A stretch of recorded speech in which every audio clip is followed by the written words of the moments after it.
Ok.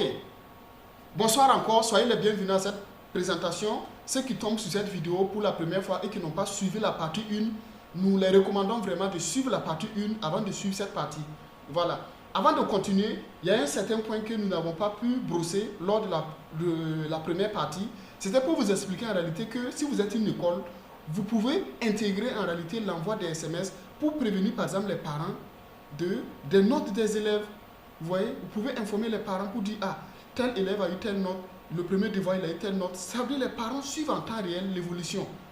Lorsqu'on soumet un devoir, dans la même soirée, les parents vont recevoir en réalité un SMS pour leur dire que voilà, tel élève a eu telle note, tel élève a eu telle note. Maintenant, ça dépend de l'organisation de l'école. S'ils ont un système bien organisé, nous on peut formaliser en réalité la manière dont ils doivent utiliser la plateforme pour pouvoir envoyer ces SMS-là très facilement. Voilà, c'est quelque chose que vous pouvez intégrer. C'est une opportunité au fait, comme je l'ai dit, voilà, pour dire encore que l'API SMS est très important. Voilà. Donc, si vous arrivez sur la plateforme, vous allez tomber sur la plateforme comme ça, comme vous pouvez le voir. Vous allez voir en réalité le dashboard. Donc, vous allez voir une partie Mon API. Si nous cliquons sur Mon API, vous allez voir mon projet API. Vous allez voir, au fait, l'API en cours. Mon projet, comme vous pouvez le voir, au fait, c'est mon projet en cours. Et chaque projet a un nom qu'on appelle le sender name. Regardez comment c'est important. Ça veut dire dès que vous achetez, par exemple, même 2 SMS sur la plateforme, vous avez un sender name. Les amis, vous avez un sender name. Le sender name, c'est quoi? Lorsque vous recevez, par exemple, de l'argent venant de Orange Money, vous voyez que vous recevez, vous avez un nom en haut qui est écrit Orange Money. Lorsque vous recevez de l'argent qui vient de Move, vous allez voir Move Money. Si vous recevez de l'argent qui vient de Sang, vous allez voir Sang Money. En réalité, c'est ça qu'on appelle le sender name. Vous, en tant qu'individu ou entreprise, vous allez avoir un sender name. Lorsque les clients vont recevoir un SMS venant de vous, vous allez voir que le nom de votre entreprise sera mappé sur le téléphone de la personne. Vous allez voir que c'est écrit le nom de votre entreprise. Vous voyez, comme Nafa Vision, Nafa Transfer, Integris, Liquidi Cash. Vous allez voir en tout cas que le nom sera écrit et ce nom-là, c'est vous qui allez le choisir. Regardez comment c'est intéressant.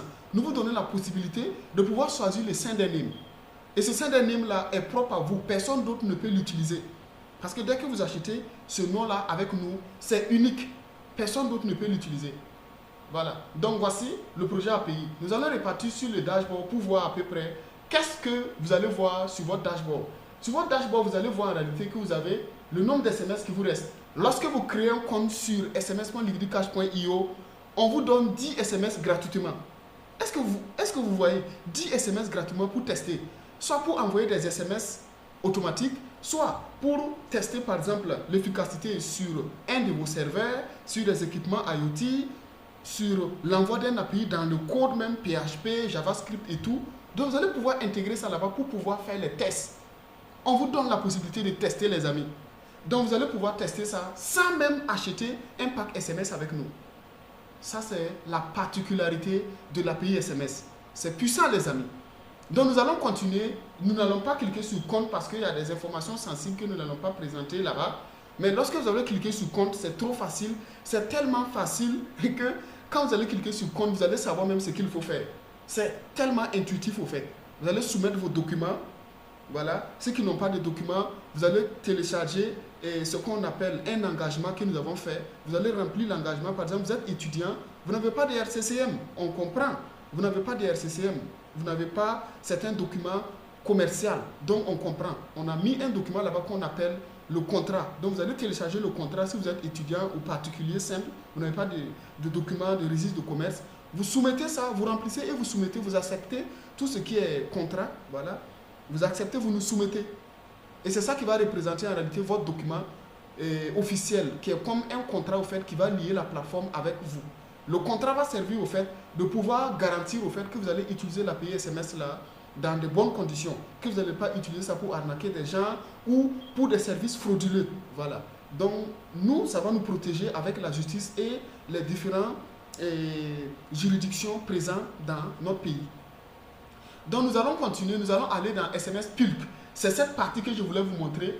Le Pulp, ça veut dire il y a 4 catégories. Nous avons la programmation du SMS, l'édition. Lorsque vous avez programmé un SMS, vous allez avoir la capacité d'éditer ça avant l'heure d'envoi. Donc je vais cliquer sur programmer.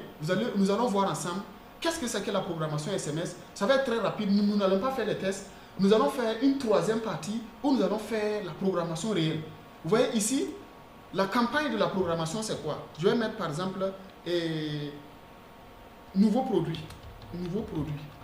Par exemple, nous allons taper nouveau produit. Vous allez voir, c'est vraiment simple. Nous allons taper nouveau produit. Donc, le titre de la campagne, c'est nouveau produit. Le message là, c'est quoi? Nous avons un nouveau produit.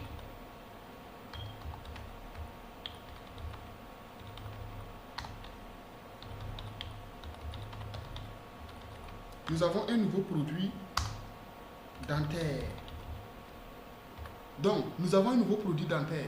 Donc, voici, la campagne a été créée. Maintenant, les destinataires. Le destinataire, ça sera manuel. Maintenant, entrez le numéro de téléphone. Comme je vous ai dit, nous sommes en train de développer l'autre concept où vous allez pouvoir uploader un fichier, soit un fichier en format CSV ou en format, comment on appelle, Excel, ou encore en format JSON. Ça veut dire que vous venez avec le fichier déjà préétabli et vous l'uploadez. Nous, notre système va se charger de pouvoir traiter ça. Mais pour le moment, la saisie est manuelle pour le moment. Maintenant, pour saisir le numéro, nous allons prendre un exemple. Par exemple, je vais saisir par exemple un numéro aléatoire. Par exemple, je vais pas mettre un vrai numéro pour ne pas me faire bloquer par Google. Je vais mettre seulement des numéros, par exemple 22222. Je ne sais pas, par une virgule. Vous voyez ici, on dit que le format du numéro n'est pas correct. Parce que le numéro ne doit pas dépasser. Ce que j'ai mis n'est pas normal. Je vais mettre un bon numéro. Je vais mettre 55, 55, 44, 22. Et puis je place la virgule. Comme vous pouvez le voir, dès que je place la virgule, automatiquement le numéro est ajouté dans le champ d'en bas. Donc vous voyez, si j'ajoute par exemple un autre numéro, je vais 55, 55, 55, 55. Ce n'est pas des vrais numéros, ne vous en faites pas. Donc ici, comme vous pouvez le voir, nous avons quoi? Le deuxième numéro qui s'est ajouté. Au fur et à mesure que vous ajoutez le numéro va s'ajouter. Maintenant, arrivé au niveau de l'envoi, vous allez choisir la date et l'heure. Par exemple, nous allons choisir la date de demain. Et bon, la date de demain, c'est le 21. Nous allons choisir l'heure. Nous choisissons l'heure et la fréquence. La fréquence, c'est quoi? Le message sera envoyé une seule fois, tous les jours, toutes les semaines ou tous les mois. Est-ce que vous voyez? Donc, moi, je vais choisir par exemple une seule fois, si c'est une seule fois. Et je valide l'envoi du message. Lorsque nous validons l'envoi du message, automatiquement, vous allez voir que la planification sera ajoutée. Donc, message programmé avec succès. Comme le message a été programmé avec succès, nous allons être redirigés automatiquement sur l'édition. Vous voyez ici, historique de l'envoi. Donc, comme vous pouvez le voir, nous avons un historique d'envoi. Donc, si nous cliquons sur l'œil que vous voyez ici, nous allons voir en réalité l'ensemble du programme qui a été fait. Donc, vous allez voir nouveau produit. Voilà, vous allez voir en réalité le message, c'est quoi? Nous avons un nouveau produit dentaire. Et vous allez voir en réalité que c'est en attente. Donc, ça sera envoyé à 3h40. Donc, à 3h40, le message sera envoyé. Et vous allez voir que le message sera effectivement envoyé. Comme je vous ai dit, comme ce n'est pas la phase de test, nous allons continuer. Au niveau d'historique, vous allez pouvoir avoir tout l'historique au fait de tous les programmes. Maintenant, nous allons aller au niveau du monitoring, comme nous l'avons bien spécifié dans les tests. Ici, le monitoring permet en réalité de monitorer quoi? On va nous demander le nom de la supervision. Nous allons mettre par exemple serveur mail. Par exemple, nous avons un serveur mail. Nous mettons par exemple serveur mail. Donc, serveur mail. Le type, c'est un serveur ou c'est un site web. Par exemple, si c'est un site web, on va mettre le domaine. Mais si c'est comment on appelle, si c'est un serveur, on va nous demander de mettre l'adresse IP. Donc, si c'est un serveur, vous mettez l'adresse IP. Si c'est un site web, vous mettez le domaine. Maintenant, on spécifie les différents numéros là, séparés par des virgules. Effectivement, exactement comme ce que nous avons fait précédemment. Et nous validons. Automatiquement, cela sera validé. Notre serveur va se charger de faire la communication avec votre serveur. Vous n'avez rien à faire. Il suffit de mettre seulement, notre serveur va se charger de créer les process nécessaires pour prendre l'état de santé de votre serveur. Vous n'avez pas à casser vos têtes au fait pour savoir comment cela va se faire. Tout ce que vous avez à faire, c'est d'attendre. Et lorsque vous programmez net, nous allons vous envoyer un premier SMS pour vous dire que votre serveur a été checké avec succès et que votre serveur a été mis en état. Et notre serveur est en train de le superviser actuellement. Nous allons aller rapidement au niveau de la communication. Ça, c'est la documentation. C'est très important. Au niveau de la documentation, vous allez voir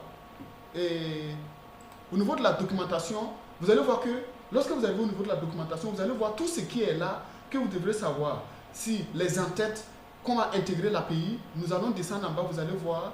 Vous pouvez intégrer l'API. Nous avons mis les parties PHP. Vous pouvez utiliser en réalité l'intégration avec le code PHP. Vous allez voir comment intégrer. Il y a la méthode d'intégration. Ne vous en faites pas. Si vous avez un problème, contactez seulement notre service via la partie contact. Nous allons vous aider à intégrer l'API SMS à vos applications. Nous avons la partie Java. Comme je vous ai dit, nous allons faire des vidéos étape par étape, comment intégrer l'API. Nous allons faire tout cela pour vous montrer comment intégrer l'API de manière simple sur vos applications. Si votre projet, c'est un projet Java, ceux-là donc qui ont des projets Java, que ce soit une application mobile qui utilise en réalité Kotlin, qui est basé vraiment, qui est du Java, vous allez pouvoir intégrer l'API en utilisant la méthode que nous avons déjà établie. Il suffit de regarder cette méthode et de l'intégrer facilement. Nous avons la partie Python qui permet d'intégrer l'API lorsque vous avez un projet API. Il y a des gens qui développent avec des frameworks comme Flask, qui est purement basé au fait sur du Python. Vous allez pouvoir intégrer notre API. Nous avons vraiment pensé à toutes les méthodes parce que tous les développeurs, tous les projets ne sont pas basés sur le même langage. Donc ceux qui travaillent sur Node.js aussi pourront aussi intégrer le projet dans leur application. Merci encore une fois de plus. Merci, merci. Et nous allons poursuivre avec la partie 3 pour la suite de la démonstration. Merci à tous et on se donne rendez-vous au niveau de la partie 3.